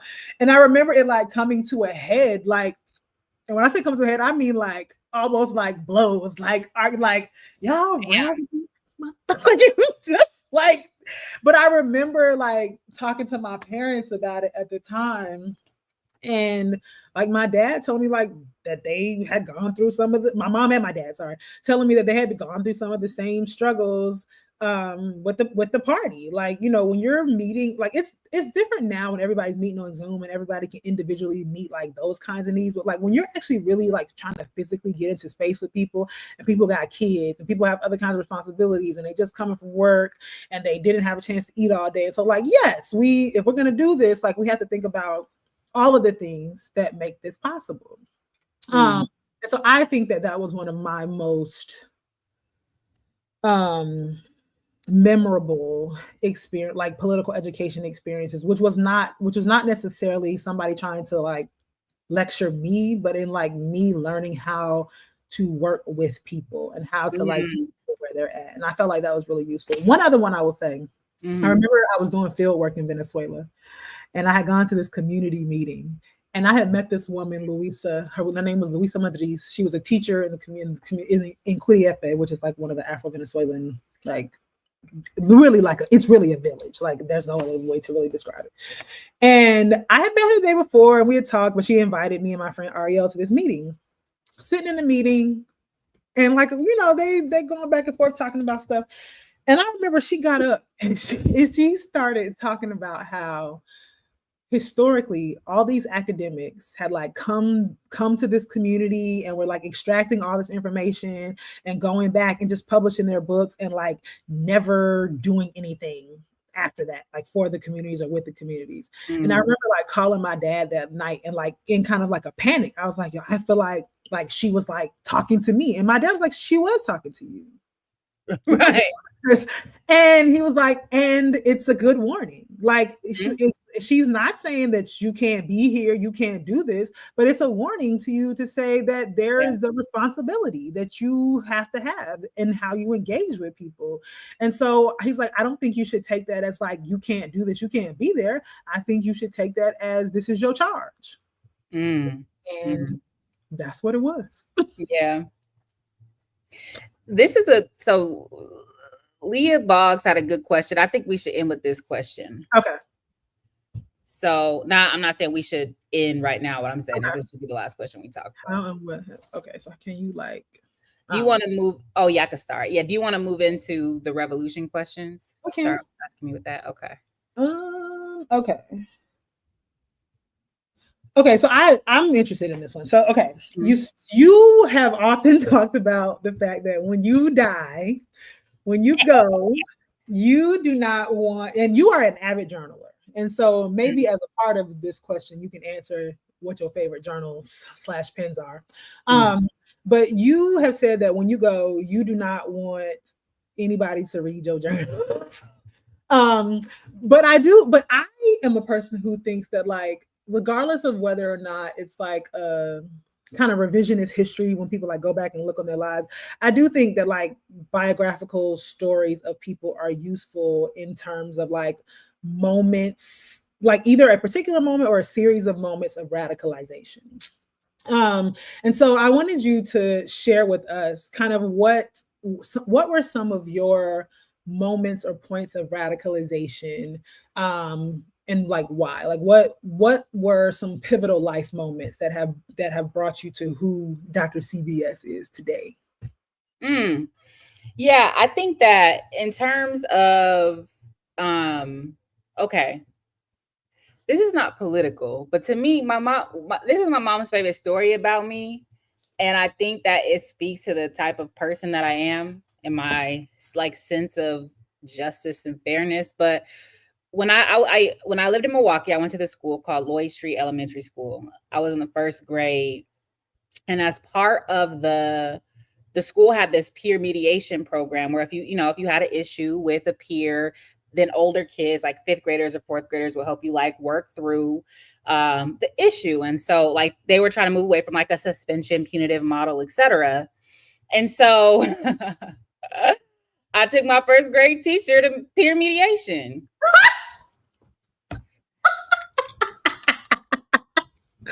And wait, what happened though? Like what precipitated to her?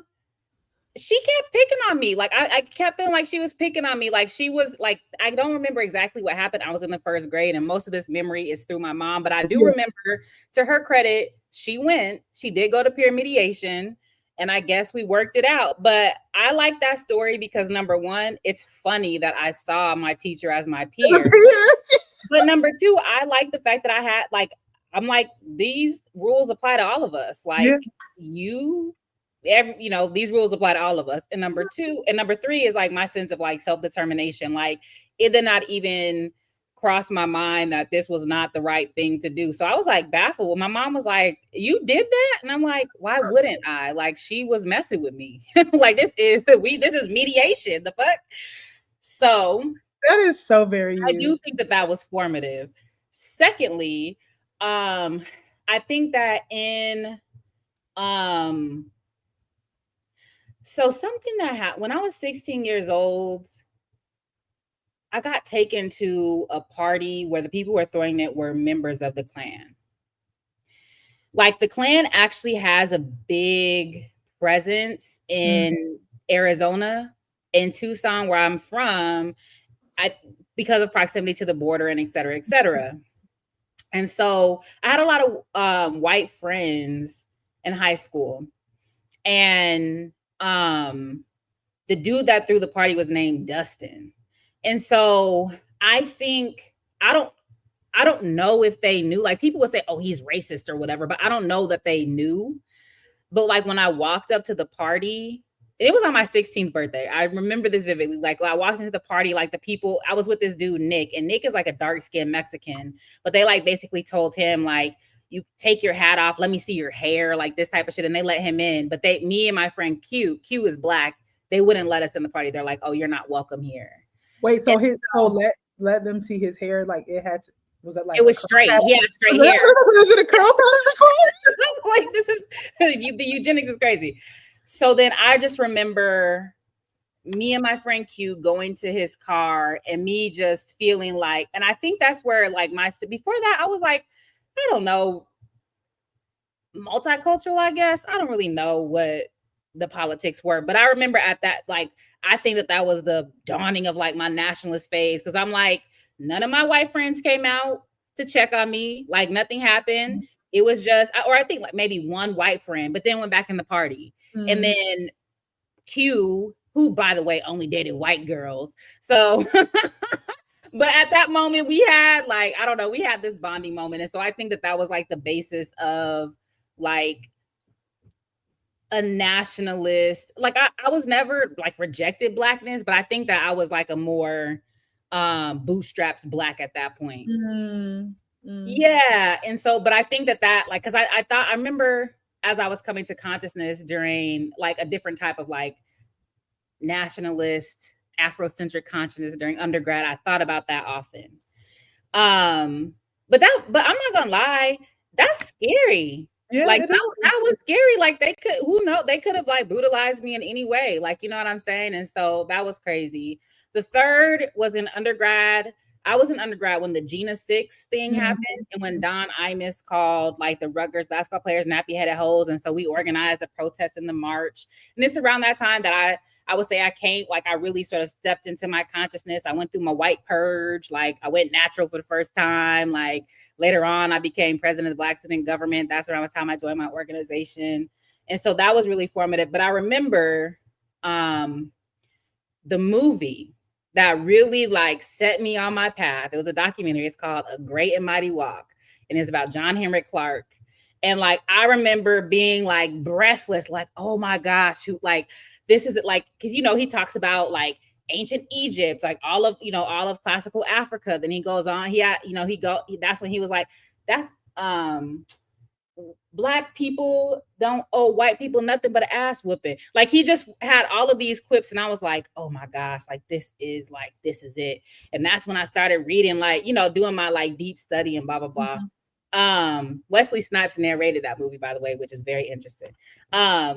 Anyway, so that was another formative. And then of course starting to study like, and then being exposed to Walter Rodney by David Hines, who is a Guyanese man who was a member of the WPA, but he was a professor at Arizona State.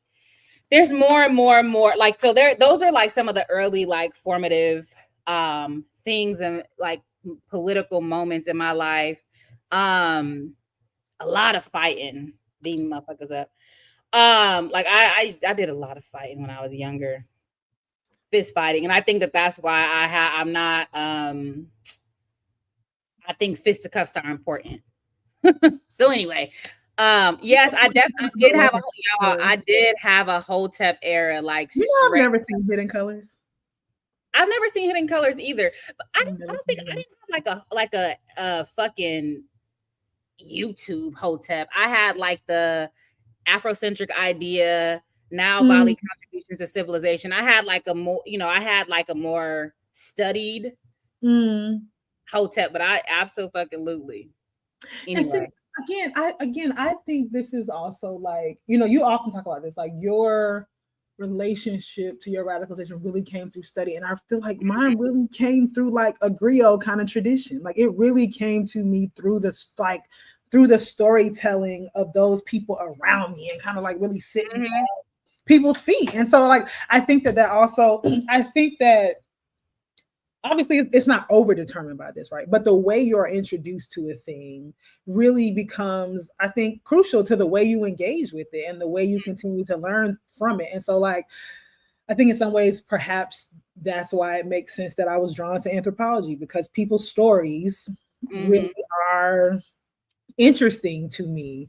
And that, you know, in that way, whereas like the sometimes not always, but the sometimes kind of like sterile and organized manner of text doesn't always do that for me. You see, I am not that interested in people's life. I like their personal life. I really care about their ideas. Like intellectual history is like my shit. I really care about their ideas. And of course, ideas and like lived experience aren't divorced, but I really I like political biographies. I know. But I don't, but like memoir, especially fucking randos writing memoirs. It's like you're 35 and you've done nothing except have a Twitter following. Like, shut the fuck up. So anyway, so like, yeah. I don't know.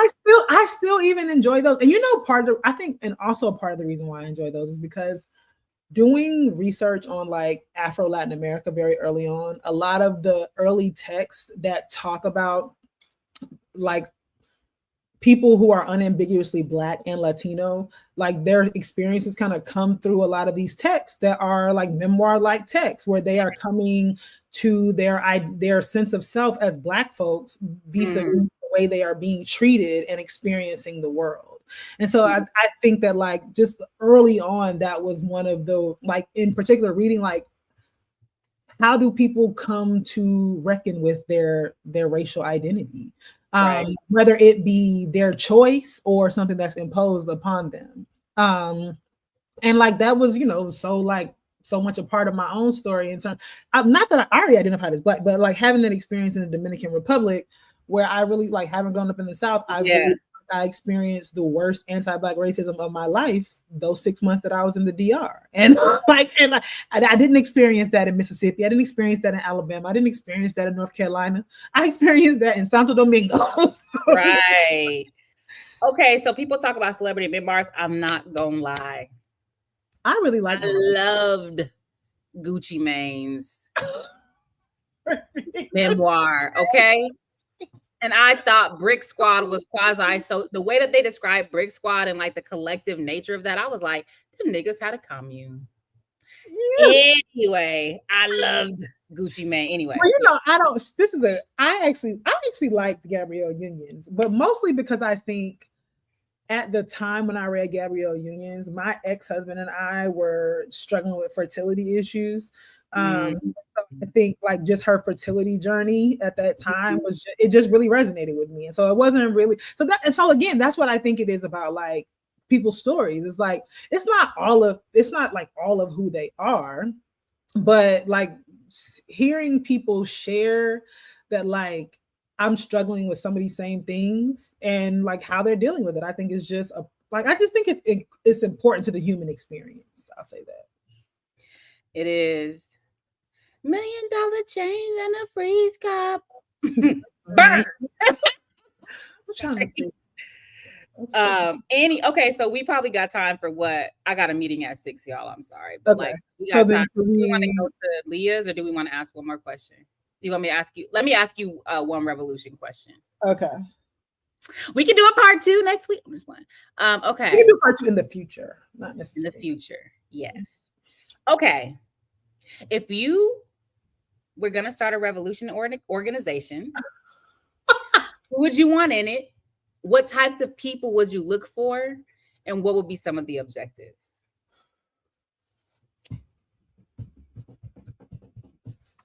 Let's say the AAPRP, for some reason, doesn't exist. Okay. I mean, it would absolutely be Pan-Africanist. There's no way it could be anything else for me. And feminist for me. Okay. When you say who would be in it, is this a question like notable figures or like I have my revolution team. Like if the apocalypse hit tomorrow, there are people who I know I would call. And those are the type of people I want to be in my organizations as well. I mean, my dad, obviously.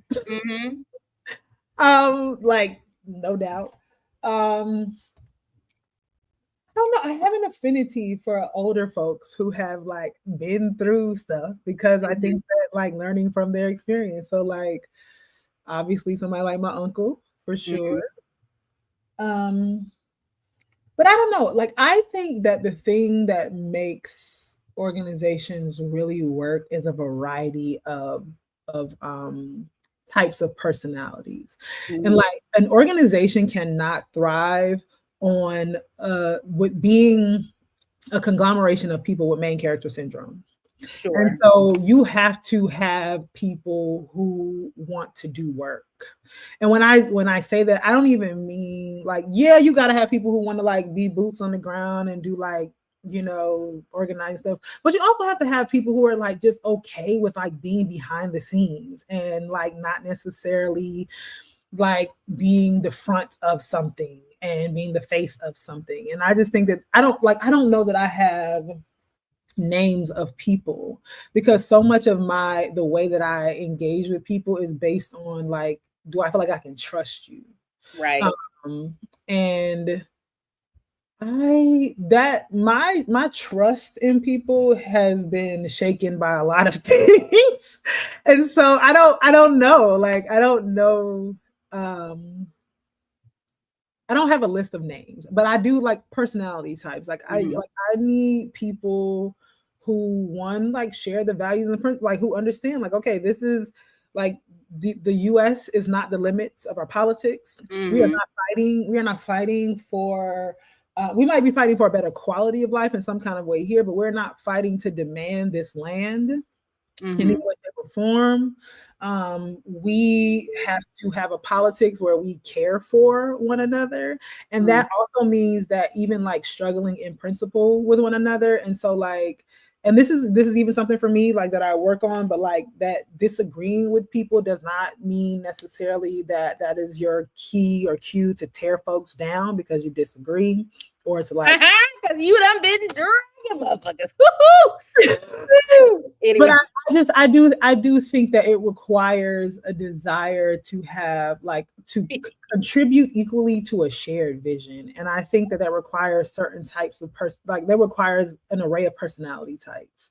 And the objectives would obviously be Pan-Africanism. Like it would be to be free and liberated. Like honestly, I want to live in a world where I can figure out what is actually meaningful, like what is fun and fulfilling and like thrive, like I don't know, without it always like, yes, like obviously we're fighting for our liberation and fighting for our freedom, but like what would our lives be looking like if we were just like living them, and that was not the thing that we always had to struggle for. And so I would want people who like have an ultimate vision for that, right? People who have the ability to like be realistic about what it means to be in the midst and the throes of struggle, but also to still have some kind of affirmative vision of what a future might look like. I'm not gonna lie, I'm offended that I wasn't at the top of the list in your organization, but that's okay. Me and my cult will pull up on your organization. I'm just kidding. Okay, so let's go back to Leah's question. And then that's where we're gonna close it out.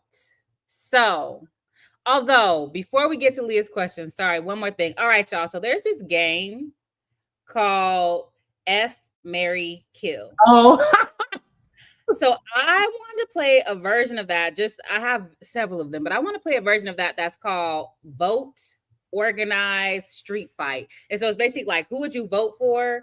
Who would you organize with? And who would you want to beat their ass in a street fight? Okay, so quick. So you got to go quick. All right, first one: Kamala, Hillary, Stacey Abrams. Kill them all. Nope, that's not how the game goes.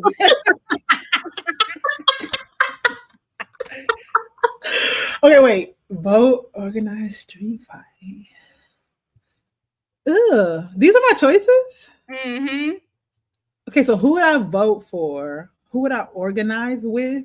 Who would I want to take in a street fight?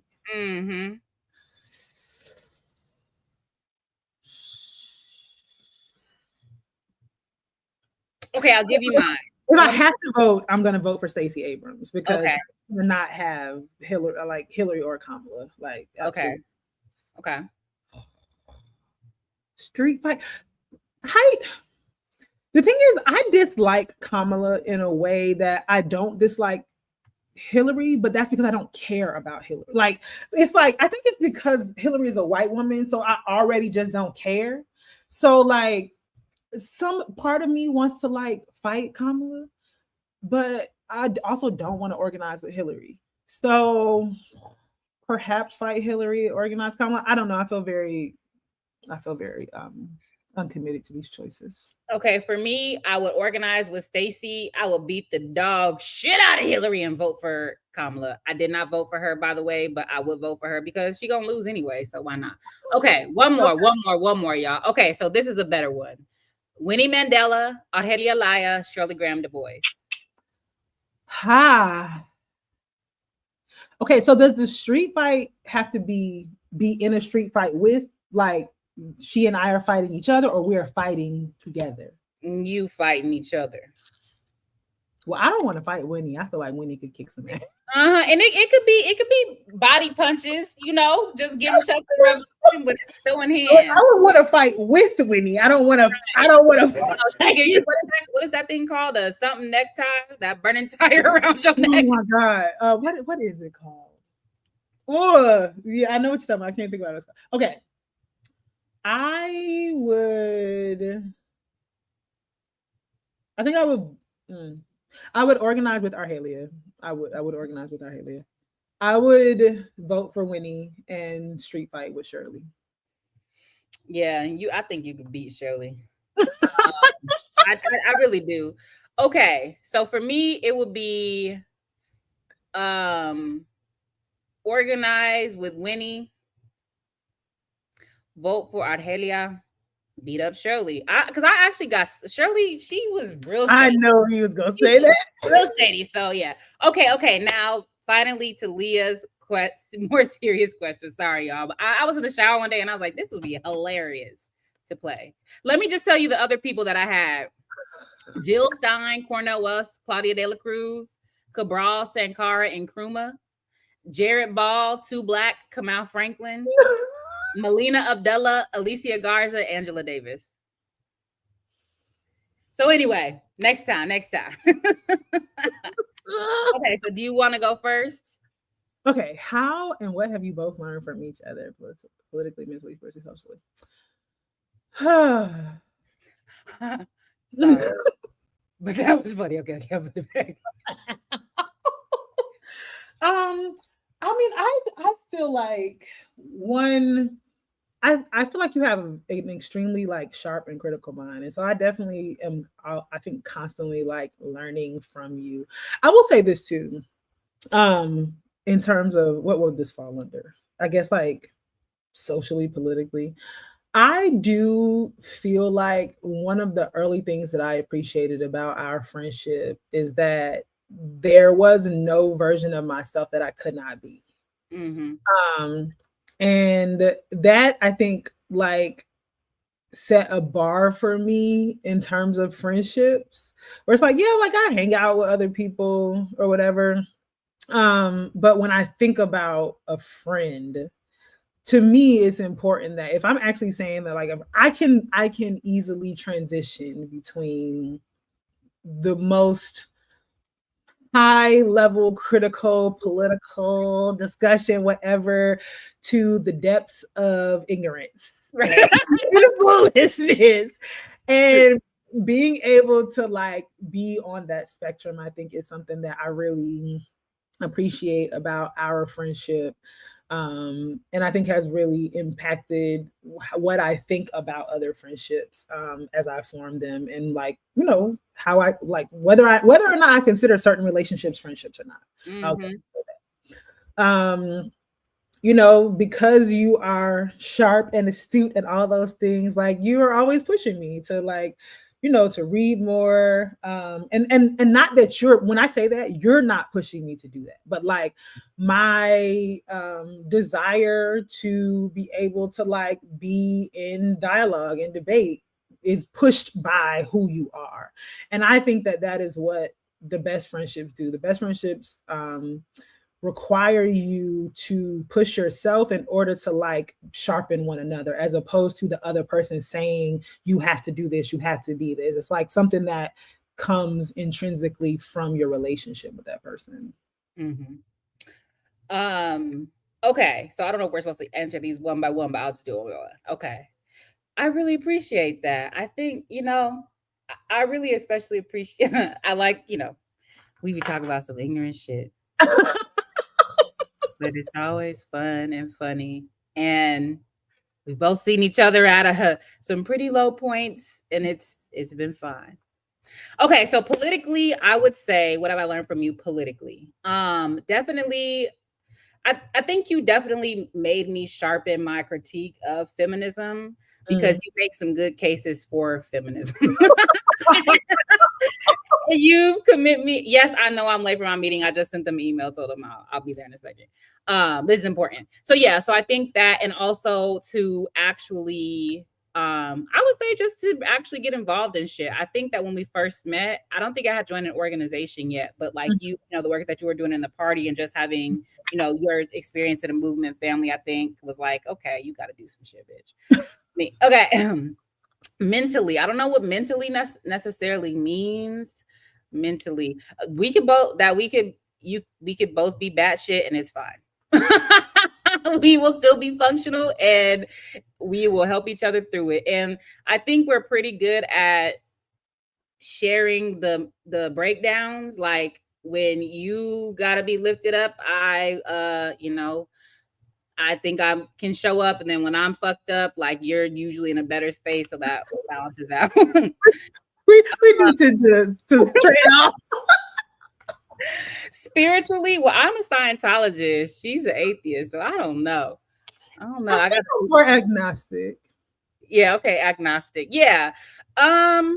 I think you got me into gospel music a little bit. Like I love gospel music. Yeah, like I like the beat. I mean, I only used to listen to ratchet bangers, and so just in general, I listen to more. I'm more varied in my listening. I think because of you and Tango. And then socially, y'all know I'm reckless. I'm just gonna do whatever the fuck I want to do. So I don't know what socially means, but I think I feel more grounded in being a hot ass mess because you tend to be together. You tend to like hold it. Like, like when we're out in public, it's like at least one of us is representing the collective well. Go be solutions. So yeah. So that's my answer. This man, Dre, without is on yo helmito, bro. Listen. Here's the thing. What do you look like, Dre? Because that's going to determine many things. And if you're not above 5'8", keep it moving. No, if you're not above 5'10", 5'11", what, 5'11"? 5'10", dark skin, beard, perfectly hair. No, because you just wasted people time if you're none of those things. So but no, I really do. I appreciate gospel music. I think it just be in my spirit sometimes. What I really appreciate is a good vocalist. And that's why I love R&B, and that's why I love gospel music. But yeah. So, well, is that it? Well, yeah, that is not sounding good. He a shooter. Y'all, I love Dewan. Dewan is the best artist besides my mom I've ever seen, like in real life. Oh my God. Gotta run, but thank you so much for hanging in there. I hope you learned something. You laughed. I will say this. I'm gonna answer this real quick. Y'all don't do no fire. I will say this. I had a divination a few months ago, and that is really, when somebody asks before what really changed in terms of my mental health, I don't know that I can say that is the cause of it, but I do know that things have shifted since that divination. I will say that. So yes, we'll answer that. Ashe. All right, y'all. Thank you so much for hanging with us. Like, we laughed, we teared up a little bit, got deep and philosophical, got ratchet, and we will see you next week. Same black time, same black place. Also, really send us emails. If y'all have questions or suggestions, really send them. Like, yeah, what y'all got against emails? Don't try to put us in no signal chat, like email. All right, y'all. Bye.